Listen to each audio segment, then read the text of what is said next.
নমস্কার, স্নেহাস রেসিপিতে সবাইকে স্বাগত জানাই। আজ আমি আপনাদেরকে রান্না করে দেখাবো ফুলকপি দিয়ে মসুর ডালের একটা বড়া। চলুন দেখে নিই। তার জন্য মসুর ডাল ভিজিয়ে রেখেছি আর ফুলকপিগুলো কেটে রেখেছি।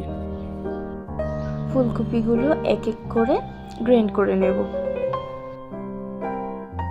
ফুলকপি গ্রেন্ড করা হয়ে গেছে আর মসুর ডালটাও পেস্ট করে নিয়েছি। এর মধ্যে দিয়ে দিয়েছি পেঁয়াজ কুচি, লঙ্কা কুচি, চিলি ফ্লেক্স, লবণ স্বাদ অনুযায়ী, হাফ টিস্পুন হলুদ গুঁড়ো দিয়ে মেখে নিচ্ছি।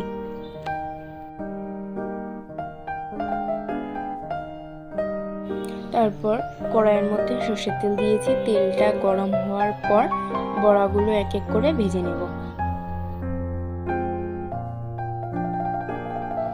আমার চ্যানেলটা এখনও না সাবস্ক্রাইব করা থাকলে অবশ্যই সাবস্ক্রাইব করে দেবে। আমার নিত্য নতুন ভিডিওগুলো সবার আগে আপনারা পাবেন।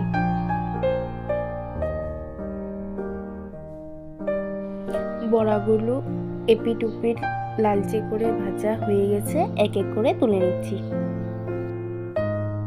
রান্নাটা হয়ে গেছে। ভিডিওটি এতটুকুই রইল। ভালো লাগলে লাইক, কমেন্ট, শেয়ার, সাবস্ক্রাইব করে দেবেন। ভালো থাকবেন, সুস্থ থাকবেন। ধন্যবাদ।